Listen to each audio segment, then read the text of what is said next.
Welcome to Blackbriar Gaming. Today, we're going to be doing something a little bit special.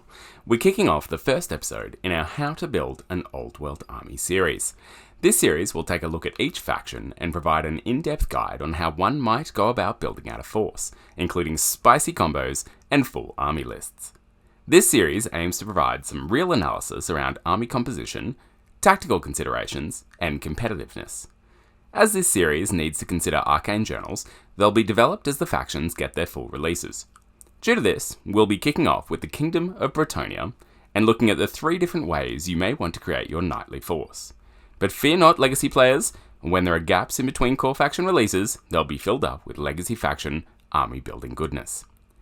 Before we get into it, a subscribe and a like really helps us reach a bigger audience, so if you enjoyed the video, please hit those buttons down below. We've also recently released our membership program. If you would like to support the channel and be part of this community, be sure to check out the perks that membership to Blackbriar Gaming offers. The Kingdom of Bretonnia. Chivalrous to a fault and constrained by their notions of honourable warfare. The Bretonnian force gives lovers of medieval aesthetics an opportunity to play a force that looks amazing, charges across the battlefield, and plays really nicely into the new edition of the Old World. The faction's strengths lie in its reliable but cheap infantry, its diverse range of cavalry, and a war machine that goes way harder than it has any right to. I think Bretonnians are going to be very popular, especially as they're really one of only a few options for new Old World players. This analysis will be broken down into 3 parts. First, advice on collecting this faction. Second, how the faction's special rules, unit choices, and unique spells would influence army building. And third, how to build an army themed to each of the 3 composition styles, based on the narrative of each theme, while still being competitive. So let's get into it. First up, collecting a Bretonnian force. As one of the first faction releases, Bretonnian players are spoiled for choice when it comes to building their army. The obvious move, as I'm sure it will be for most core faction, is to pick up the Kingdom of Bretonnia core set. While sold out in a lot of countries at the time of producing this video, I have no doubt GW are busy getting more sets created, as this was not a limited release. Alternatively, people have already begun breaking down core sets, and you can pick up new on-sprue Bretonnian units relatively easy on eBay or Facebook Marketplace, at least compared to what you used to be able to do. That will give you a Lord on Royal Pegasus, 12 Knights of the Realm, which can alternatively be built as Knights Errant, 36 Men-at-Arms, 24 Peasant Bowmen, and 3 Pegasus Knights. All of these units are solid, and you'll be using them in most armies you create, including the Bretonnian armies of infamy. The greatest weakness of the core set is probably the Lord on Pegasus. While it's a stunning miniature and does work in games, the only unit you'd want to logically join would be the Pegasus Knights, who want to be charging off a flank to get into the opponent's backline, which is not where you want your general. While he can go solo and avoid enemy fire as long as he's within 3 inches of your knights and not the closest unit, this is a dicey move once your cavalry starts charging or if your opponent manages to inflict any serious casualties from range. My advice would be to convert one of your knights to the realm to be your general and have your Pegasus mounted lord as a non-general baron or paladin who can add some combat prowess to your Pegasus knights but not leave your army without a general. In saying all of that, the peasantry special rule does allow your knight units to act as pseudos and not quite as good generals for your infantry where required. And your peasant infantry all have the levies special rule, which means they can't use your general's inspiring presence anyway. So, I guess if you're ever going to yeet your general into your opponent's flank upon the back of a flying mount, this is the army to do it. In a traditional Bretonnian army, I'd build the knights as Knights of the Realm instead of Knights Errant.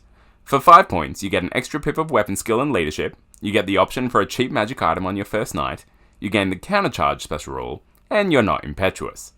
Avoiding impetuous is the kicker here, although, as you still get to choose the target of your charge, and Swift Stride provides a decent chance you'll make your max charge range, I don't think it's as crippling as some people might make it out to be. 36 Men-at-Arms is a ton, and you're going to want to break these up into 2 units. Your Men-at-Arms are holding units, and damn good at their job, so you're going for depth over a wide frontage to take advantage of their horde and warband special rules. Units of 20, 25, or 30, with a frontage of 5 miniatures, are going to be really hard for your opponent to efficiently break. I'd recommend including some unit fillers to get 2 units of 25 as a great starting point. For static units of archers, units of 25 with a frontage of 5 miniatures takes optimal advantage of the volley rule. A single unit filler to get your 24 archers up to 25 will give you a really decent unit for putting pressure on skirmishers and light cavalry. Alternatively, taking advantage of the ability to give all peasant bowmen skirmishers for free and run them in 2 units of 12, skirmishing around and generally being obnoxious. Now, this feels like a mistake on GW's part, as I don't think I've seen free and unlimited skirmisher upgrades anywhere else. But geez, it's good. The 3 Pegasus Knights are absolute gold. I think I'd be taking them in almost every list, and there's a special banner I'd be giving them that I'll talk about later on. The core set gives you a super solid foundation at around the 1200 point mark. I think between 1500 to 2000 points will be what most people play, so what else should you look to buy? The first 2 units I'd be sourcing, no matter which composition I'm going with, would be at least 1 mounted damsel and a trebuchet. These are a little hard to get your hands on right now. The trebuchet hasn't been released yet and costs a fortune second hand, and similarly, we're not going to see the release of a damsel on warhorse outside of the limited made-to-order releases, which have already expired. There is a mounted special character handmaiden coming out, but she's riding a unicorn, and I think a warhorse is the better option for hiding in the back ranks of knight lance formations. The best option here is probably 3D printing. Highland Miniatures in particular have great options for these 2 units and broad support from Etsy 3D printers if you don't have one of your own. It then comes down to flavour and your army composition. Knights of the Realm on foot are a fantastic unit that fits nicely into any composition, and while they're not available yet, I'll definitely be grabbing a box when they release, which can't be too far away. Alternatively, third-party miniature lines have plenty of options for this unit, as do 3D printing designers. Grail Knights are so very, very good, but for $200 dues for a unit of 6, being extremely expensive in points for a single wound unit, and with only a 3+ armor save, and not available exile armies, I think their use will be relatively limited compared to Questing Knights, which, at only 2 points more than Knights of the Realm, seem like a pretty good deal. Admittedly, Questing Knights also aren't available yet. Once again, probably get a 3D printer, or be prepared to sell your soul on eBay. You could also look at doing some sweet conversion work, as they're essentially just funky looking knights with backpacks, bedrolls, and great weapons. The Bretonnian army list isn't huge, so collecting it will likely come down to what's available and what theme you're going for. More Knights of the Realm is never a terrible option, but more on this later. I'm now going to discuss how the faction's special rules, unit choices, magical items, and unique spells could influence army building. This is where we start to talk about some of the combos that turn a decent army into a scourge on the tabletop. There's a lot going on in the Bretonnia special rules section, and how it'll influence both your army choices and your deployment. Blessings of the Lady is a very nice army-wide special rule, though you are sacrificing first turn. Essentially, you choose to kneel and pray, you give up first turn to your opponent, and you get a 6+ ward save against any wound suffered, or a 5+ ward save against any wound suffered that were caused by an attack of a strength of 5 or higher. For an army that is always going to kneel, I'd actually recommend avoiding taking a trebuchet, as you're going to give your opponent an immediate advantage in the artillery war. I'd also recommend going hard on Knights Errant in this army, as the more bodies you have, the better advantage you're getting out of a 5 or 6+ ward save. If you're not going to kneel, take the trebuchet, probably 2 at 2,000 points. And you might look to invest in Grail Knights and a Duke, whose Grail Vow lets them take advantage of this special rule without all the praying business. The more expensive units will also give you a good chance of deploying first to grab that +1 modifier to winning the first turn. Going first with Grail Knights is something you want to be doing, as you'll be facing 1 less turn of shooting. One last comment on this one: if you're facing another Kingdom of Bretonnia army, you can't kneel and pray. I think we'll be seeing a lot of Bretonnian armies, so I wouldn't be relying on this special rule if you're heading to an early meta tournament. With this in mind, the disadvantage of exile armies not being able to pray will likely be somewhat minimized by the meta and their Reclaimed Glory special rule, picking up the Blessings of the Lady advantage as they slaughter the enemy. It suddenly looks pretty good. Finest Warhorses, which is essentially rerolling 1s when charging, fleeing, or pursuing, and then Lance Formations, which does all kinds of things but will generally just give you +1 or +2 combat resolution, and the broad selection of Knights is obviously pushing Bretonnian players towards a cavalry-heavy army, I'm sure I'm not telling you anything you don't know. Cavalry are very strong in the old world, so being able to do cavalry better than pretty much anyone else puts Bretonnians in a powerful position. The peasantry special rule allows your men-at-arms, peasant bowmen, and battle pilgrims, squires, mounted yeomen, and exile yeoman guard to use the leadership characteristic of knights and characters with the knight's vow, questing vow, or grail vow that are within 6 inches, notably not the exile vow and not the, what I believe is called, the Crusader's vow. This rule is super useful for some units throughout the game, and becomes relevant for others as casualties start mounting up or you're getting flank charged. I dare say its best use will be keeping mounted yeomen from panicking after a couple of casualties and in rallying them after a fire and flee. In this way, Bretonnians may do light cavalry shenanigans better than any other army, and a couple of units of mounted yeomen will be common in more competitive armies to bait charges, shield your knights from ranged fire, and set up countercharges. The various chivalrous vows give increasing benefits to your army's ability to stay on the table, but importantly mean your knights don't care about any of your peasants fleeing through them or being destroyed. This will generally impact the way you deploy your army in dispersing peasant and knight units to take best advantage of this rule and spread high leadership across your force from the peasantry rule. Due to this, a mix of peasants and knight units will be pretty common and keep your units fighting past when other armies might have routed. I think having a single peasant unit for every 1 or 2 knight units will give you sufficient board presence and the ability to soak up some casualties. Going all knights or all peasants will be a bold but fun choice. The Lure of the Lady has some great remains in play buffs and a very solid magic missile. Going magic heavy is a very reasonable tactic for this army. Putting a level 2 damsel mounted on Warhorse in a couple of your Knights of the Realm units is a great option. They can cast spells from the protection of the rear flank of the lance formation, give the unit magical attacks, and, really importantly, provide magic resistance -2. The Lady's Gift provides regeneration to the unit, and the Lady's Wrath gives the unit +1 strength and improves armor piercing of their weapons by 1. Going all out on a level 4 Prophetess on Royal Pegasus to cast Burning Gaze, a 5d6 long straight line of strength 4, no armor save death along your opponent's battle line, sounds pretty spicy, and definitely something I'll be trying out. If you're going for more of a backline caster, taking the prayer icon of Quenelles on a damsel, prophetess, or even a sneaky outcast wizard means you can wizardly dispel your opponent at an extra 3 inches and a +1 for hexes, while they themselves have relatively freedom of casting. This is a significant advantage, better on level 3s and 4s for obvious reasons, and not one that many other factions can replicate for such few points with as much freedom of maneuver or lack of penalty. When it comes to great magic item combos for your characters and units, Bretonnians can pull off some serious shenanigans if you're willing to spend the points. This is because they get access to magic items and knightly virtues. Now, Bretonnians don't necessarily need to go big on magic items. A Duke with a Lance has 5 attacks at Strength 7 with AP 2 and Armor Bane 1 on the charge. That's before you start buffing them with magic. That's very decent. But if I'm investing in a heavy combat character, I want them to be able to take on a dragon. So, I would be looking for a combination that either provides multiple wounds, Monster Slayer, or has some rerolls for added consistency. The Virtue of Heroism is costly at 60 points, but gaining Killing Blow and Monster Slayer before we even look at weapon options seems really good. Pair this with a Lance, and that's probably all the killing power you need, noting of course that Virtue of Heroism only works on non-magical weapons. Though it's not particularly consistent, I think it'll be pretty good at taking out a sneaky dragon here or there. An option I'll be taking is the Frontier Axe, as I'll be running an Exile army.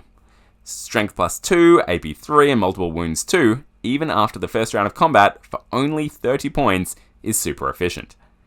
Pair that with either the Virtue of the Ideal if this character isn't going to be the general, for extra weapon skill, initiative, attack and leadership, or the Virtue of Confidence for only 15 points that lets you reroll any failed rolls to hit while in a challenge. That's a bargain for an Exile Baron who is going to be doing great work beyond the first round of combat against anything in the game. From a defensive perspective, if you're not planning to or able to pray to the Lady, the Virtue of Purity gives you that 5+ ward save without taking up any of your magic item points, which is nice. Combine this with the Gromrel Great Helm to give you a 2+ armor save on your mounted characters, rerolling natural rolls of 1, and you've got a pretty tough character. In keeping that exile theme going, the Iron Spike Shield is a lot of fun for a character that'll be soloing units of infantry. Maybe a Paladin, Battle Standard Bearer on a Royal Pegasus might be a good option. Whenever an opponent rolls a natural 1 to hit or wound, they suffer a Strength 3 hit with an AP of 1. Combine this with the Banner of Chalons, which stops units from declaring standard shoot reactions, and you've got a great tool to take out elite missile troops at a very decent point cost. From a functional perspective, there are a few standout magic items that I'd be taking to boost certain units. The Banner of the Zealous Knight, exclusive to Exiles, I feel like I'm on a bit of a trend here, gives a unit Vanguard, letting it make a free move before the game commences. I've checked, Vanguard doesn't stop you from charging in the first turn. If your opponent moves forward off their deployment zone, you'll be set up to charge. For added spice, combine this with the virtue of the Impetuous Knight to get a pretty reliable turn 1 charge into the opponent's deployment zone. Super rude. If you're playing competitively, choosing the Errantry Crusade composition and packing your army full of Knights Errants means you're scoring 100 points for each banner they capture. Combine this with the Conqueror's Tapestry, a banner that provides the same effect given to a unit of Grail Knights, and you've got a force that has a significant advantage in scoring victory points. A special shout out to the Flamestrike Wand that is a single-use bound fireball spell, but with a power level of 3 and for only 15 points. Yes, once again, exile only. Giving this to a level 1 spellcaster who's hiding amongst a unit of bowmen or yeoman guard can be a fun surprise for your opponent. Bretonnia magic items combined with knightly virtues are very powerful and open up a number of really fun combinations. Lastly, I'm keen to take a deep dive into each of the Bretonnian compositions and discuss how one might go about constructing an army list. My intent is to demonstrate what a narrative-themed list might look like, working within the limitations and strengths of each composition, and come out the other end with a fun and competitive army build. The Bretonnians, much like each core faction, have their grand army composition, and then 2 armies of infamy, the Bretonnian Exiles and the Errantry Crusade. We'll be building 1500 point lists, as this is a relatively easy to achieve point level and creates some more interesting list building decisions. Starting with the Bretonnian Grand Army composition, which of course gives a player the most flexibility in list building, let's look at what we might include in a 1500 point list. I've gone for a balanced approach with this one that can impact the opponent across combat, shooting, and magic, and generally has an answer for everything. So starting off in the characters, we've got a Duke as our general. The Duke is just a fantastic character.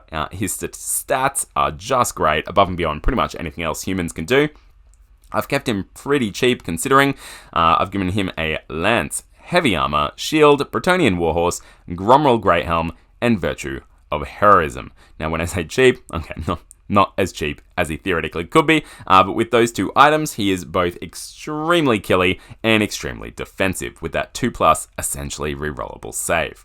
We've then got a Prophetess, who I've given level 4, chucked on a Royal Pegasus, and given Battle Magic to. The intent here is that the Prophetess flies up either as part of the Pegasus Knight unit, or flies slightly behind them so that she can't be targeted, but can cause absolute chaos for your opponent, and get some sweet down their flank spellcasting of, I think it's the Burning Gaze, that Bretonnian magic missile.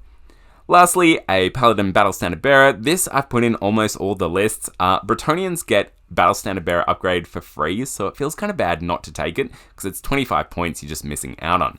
I've given him a Lance, Heavy Armor, Shield, Battle Standard, and a Bretonnian Warhorse. Nothing complex here, but for 82 points, you get a Battle Standard in there, and a character that can do some pretty decent work.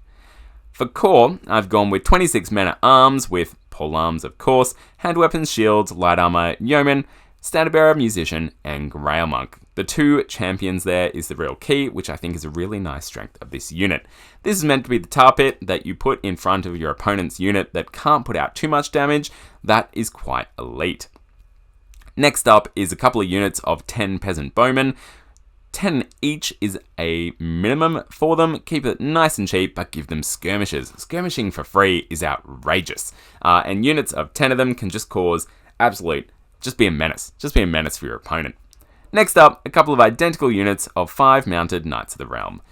These are just really solid. I've kept them at 5 because the intent is to put the Duke in 1 and the paladin in another, because you want either 6 or 10 mounted knights, essentially, because that then gives you the advantage for their lance formation. 10 is a really good number, and we'll have a look at that a little later on.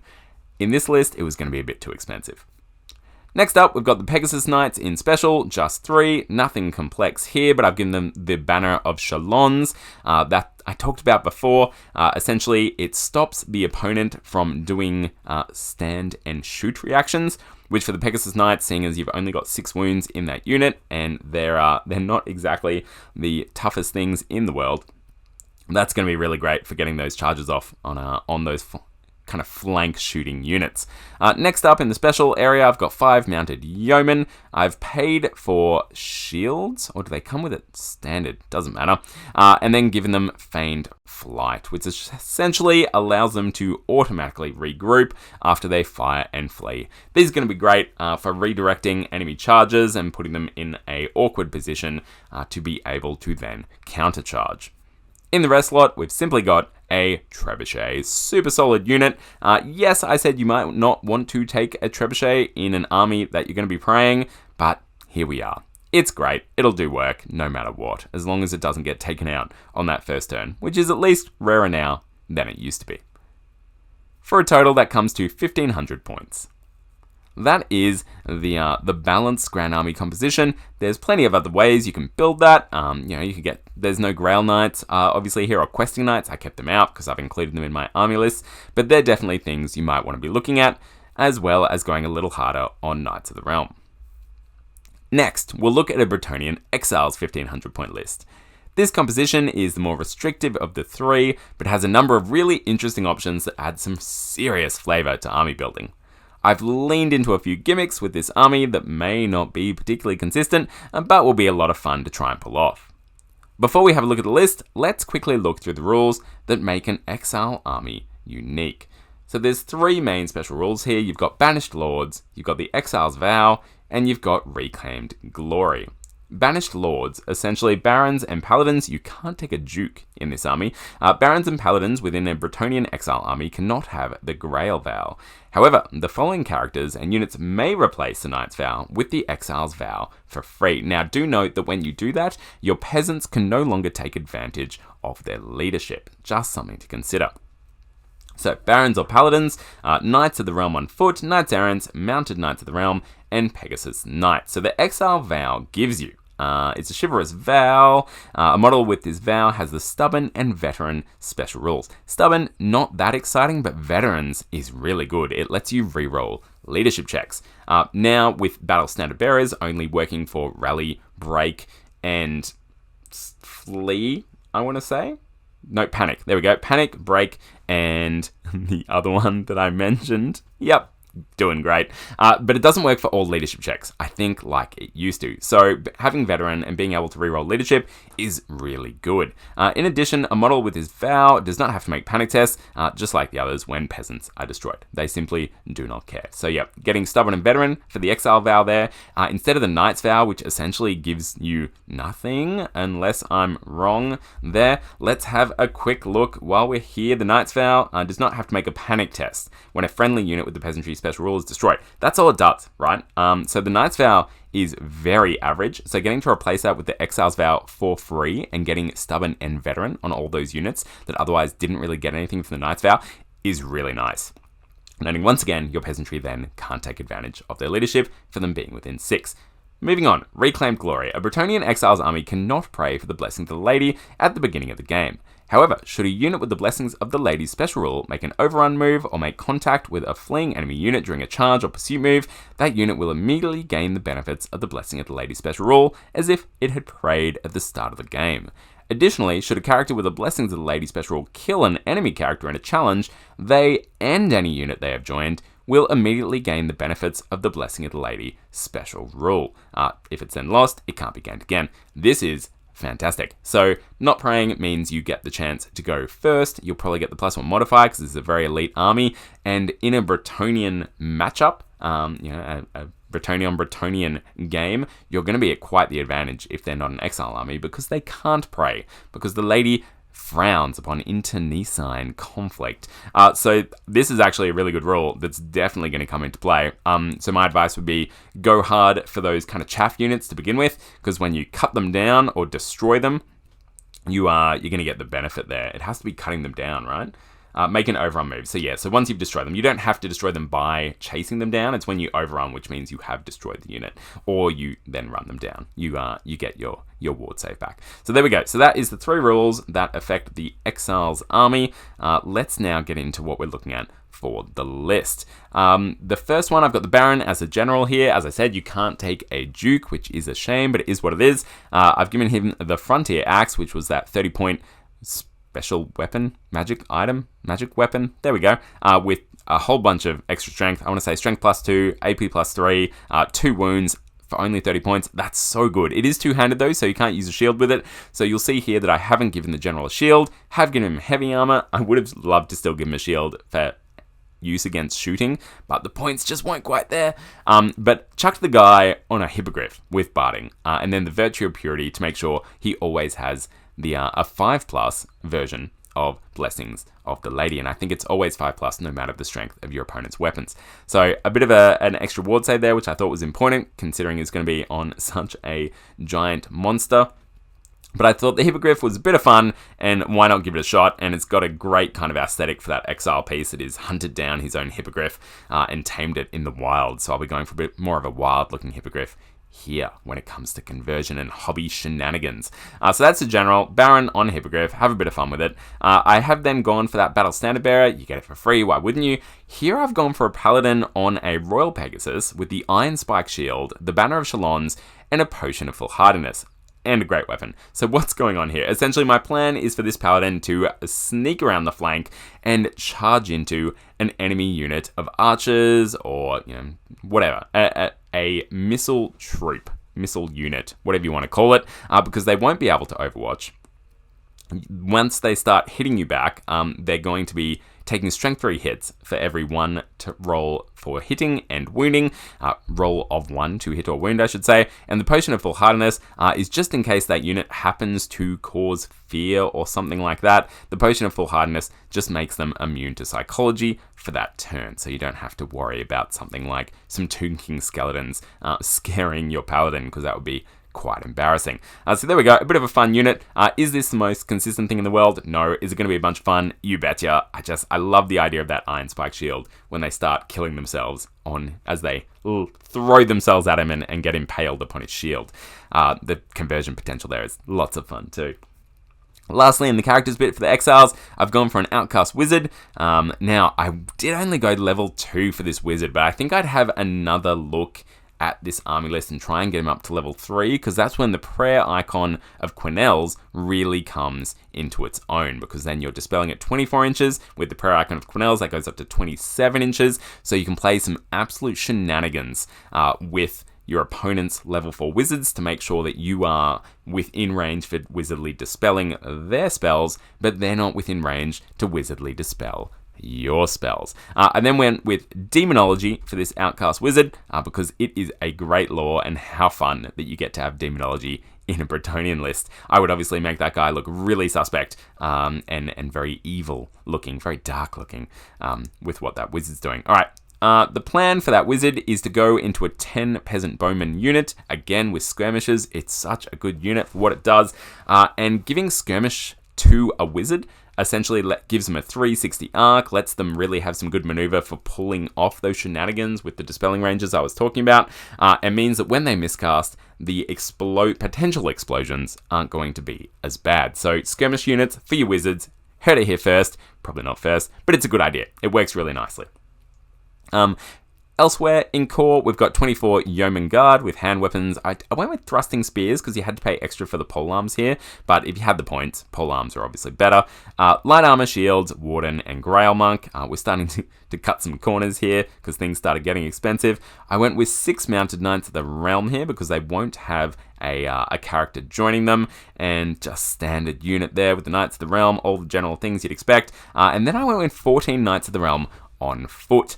I gave them great weapons, did give them shields just for some anti-shooting. I think they might come with them basic, actually. But there we go. I think Knights of the Realm on foot are such a good unit. So being able to sneak them into this list was really nice. And it kind of makes sense for an exile army. Their horses might have died out in the desert, border princes, etc. So they're now slogging it on foot. It's harder to maintain a bunch of horses when you're exiled. I then skip the special slot into the rare spot. We've got 10 Border Prince Brigands. 10, I think, is the minimum you can take for these guys. These are essentially dodgy people that have joined you out in the Border Princes, and they have the ability to get ambushes, which I thought is really fun. I gave them blunderbusses as well, which is a 12-inch range weapon that shoots D3, strength 3, maybe -1 AP shots. I can't quite remember. But the idea here is that it doesn't take disadvantages to hit for either long range or for multi-shots, and I think not even for hold and fire reactions as well, which is hold and shoot reactions, which is so good. So that's a bit of a fun unit just for the conversion potential there and a bit of fun. Next up, last thing in the rare slot was 6, not the last thing, that's a lie, 6 Questing Knights. Great weapons, yep, gave them the banner of the Zealous Knight to give them, I think that's the Vanguard banner, because why not? That's a bit of fun, get them right up there. Questing Knights do not particularly want to be shot at, so getting them closer to your opponent as quickly as possible is a good idea. Lastly, we've got the Border Prince Bombard for 100 points. Is the Trebuchet better? Probably. Am I going for theme? Definitely. Being able to get those black powder weapons in a Bretonnian unit because they're exiles feels lots of fun, so why not do it? I've also got some great alternative miniatures that I talk about in another video of mine. So once again, on the nose, 1,500 points for that army, and it's a bunch of fun. Is it the most powerful of the Bretonnian lists? No, definitely not. Is it the most fun? I think so. As I said before, I'd look to cut points elsewhere. It might be a Questing Knight that gets cut, just so I can get that Outcast Wizard up to level 3 to take full advantage of the prayer icon of Quenelles. Finally, we'll look at a Bretonnian Errantry Crusade 1,500 point list. This composition may actually be the most powerful of the three, and takes full advantage of what Bretonnians do best, which is knights. Lots of knights. I really tried to focus on boys over toys in this list to see how many horse riding lads we can reasonably jam into a 1,500 point list. Lads and ladies, I should say, because we're bringing some of those along as well. Now, before we take a peek at what that looks like, let's quickly look through the rules that make an Errantry Crusade army unique. Alright, so they've got 4 rules this time. They've got Crusading Knights, Crusader's Zeal, the Crusader's Vow, and Earn Your Spurs. Now, Crusading Knights is, much like the Exile list, within an Errantry Crusade army, the following characters and units gain the Crusader's Zeal special rule. In addition, any of the following characters or units that have the Knight's Vow may replace it with the Crusader's Vow for free. Now, you've got a bunch of extra options here. You've got Baron Paladin, you've got Knights of the Realm on foot, Battle Pilgrims, that's interesting, they get Crusader's Zeal, nice. Knights Errants, Mounted Knights of the Realm, Questing Knights, Grail Knights, Pegasus Knights, and Mounted Yeomen. Interestingly, it's only the Knight's Vow that may replace it with the Crusader's Vow. So, for instance, Grail Knights don't have the Knight's Vow, I don't believe, so they won't be able to get Crusader's Vow. Just something to remember. But they also get Crusader's Zeal, which is a unit with this special rule increases its maximum possible charge range by 1, and when it makes a charge roll, may apply a +1 modifier to the result. In addition, a unit with this special rule gains the Impetuous special rule. Ooh, that's spicy. It gains it, no matter what. So all of those units that I just mentioned have the Impetuous special rule. Look, Impetuous on Cavalry, not so bad, because you're always getting a D6 above their max range with Swift Stride, and in this point, it's D6 +1, although it's +1 to their max charge range. But on Infantry, Impetuous can be a bit of an issue. But you know what? You only live once, right? And Bretonnians, they want to be charging in, they want to be having a great time. Whatever, let's do it. Next up, the Crusader's Vow. The Crusader's Vow is a chivalrous vow, blah, blah, blah. A model with this vow has the Veteran special rule. Once again, that's that reroll to leadership. Fantastic. In addition, doesn't have to make panic tests when peasantry die all over the place. Great. So, Veteran for all of the units that have the Knight's Vow that can then replace it. So, not Questing Knights, not Grail Knights, etc. Not Dukes. Although, can these guys take dukes? Yeah, they can take dukes. It's just the exiles that can't. So veteran's great. Reroll those leaderships. You'll take it. Much better than Knight's Vow. Next up, earn your spurs. Any enemy standard. This is where things get really spicy. Any enemy standard captured by a unit of Knights Errant is worth 100 victory points as a trophy of war, as opposed to 50, which it usually is. In addition, whilst within 6 inches of a friendly model with the Grail Vow, or any Lord of Bretonnia, a unit of Knights Errant may reroll any rolls to hit of a natural 1. That's really good. So how many trophies are you going to capture with your Knights Errant? Maybe 2. So it's an extra 100 victory points. That's not nothing, people. But it's the re-rolling natural hit rolls of 1, which is nice. But you have to make sure you're deploying appropriately for it. So there we go. That's the special rules for the Crusade. Let's get into the characters. So I went with a Baron here. Now I have given him the Grail Vow, but now that I read the Earn Your Spurs rule, it's also any Lord of Bretonnia no matter what vow they have. So the Grail Vow that I've put on the Baron and the Paladin, I might actually take out and replace with the Crusader's Vow and save some points for something else. But as it stands at the moment, it's an option you could do. But at the moment, the Baron has the Morning Star of Fracas. Fracasse, who can say these French words? But essentially, it's a Morning Star, but when you wound with it, you get to destroy your opponent's magic items. I really like that. Now, is it magic items or is it just magic weapons? Oh, let's confirm that quickly. All right, I'm going to keep talking as I scroll through live. Live for me, not live for you. Where is this item? Is it in the... No, it's not in the Arcane Journal. It will be in just the regular list for the Bretonnians. Here we go, so I don't have to cut it together.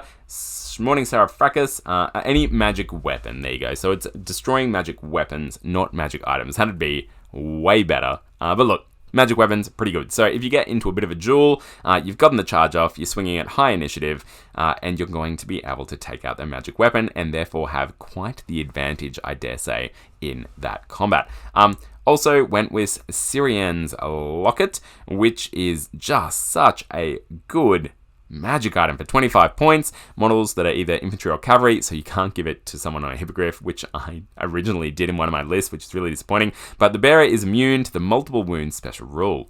If the bearer is wounded by an attack with this special rule, they suffer a single wound. So that's really going to come into it. Saying that, you probably don't need the Morning Star of Fracas and Syrian's Locket on a single character because they kind of do the same thing, right? The multiple wound is probably coming from a magic weapon, and you've just destroyed it with your Morning Star. So look, there's some more points we could possibly change. I'm learning as I talk, but these are all options and things to think about when you're building your list. Now, next up, you've got the Paladin Battle Standard Bearer. I gave him once again, why wouldn't you? It's a free Battle Standard Bearer, people. Great weapon, just for funsies, and the Virtue of Empathy. So this one, not actually on a horse. This guy wants to hang out with the Battle Pilgrims that I'll talk about in a second.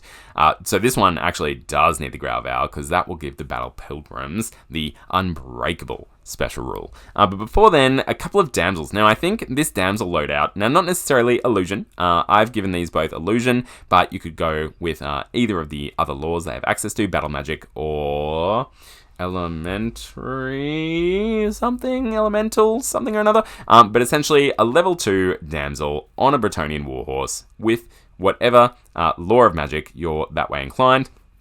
It doesn't really matter which law you go with. You're mostly going to be replacing it with Bretonnian, the signature spells for Bretonnians because they're so good. But this is such an amazing character. What it does for your knight units is just so good. And being able to hide her in the back rank of your knights while still casting spells and getting all the advantages from her and her special rules and that magic resistance and the magic weapons, it's all just really good. I really like it. Do note, I wonder if you put a damsel in a unit with your Duke or Baron that has the knightly virtue of that really expensive one, the virtue of heroism. Unless using a magic weapon, a model with this virtue gains a killing blow and monster slayer special rule. So if you put a damsel or a prophetess in a unit with your Duke or Baron that has the Virtue of Heroism, it may stop you from using the Virtue of Heroism. So just think about that when you're placing out your units and putting them in different places. That would be very embarrassing to get picked up on by your opponent and lose out on that 60-point advantage. But yeah, so I think you'll see that loadout, whether it's level 1 or level 2, in a lot of armies, because what that damsel brings to those knights units is so good. Now, elsewhere in this army list, I've gone with a unit of 8 Knights Errant and a unit of 9 Knights Errant. Being able to take big blocks of knights, because they're only 19 points, they're so cheap. And then I went with 8 because 10 is a sweet spot. My intent here was to put a damsel and the baron in that unit, and in the unit of 9, just put the damsel. So once you've got a unit of 10 knights in lance formation, that's giving you that extra rank on the back, so that you're getting the extra point of combat resolution for both being in lance formation and then being able to take advantage of a rank as well, which you usually cannot for cavalry, I think. No, maybe you can. But either way, you get to do that while also being able to attack from the outside of those back ranks. So a unit of 10 is going to be attacking, noting that the damsel is one of those 10 who isn't that great in combat anyway, but they'll be attacked with all the knights on the outside of that lance formation, which I believe is 7 of them. Let's just quickly do yep, that sounds about right.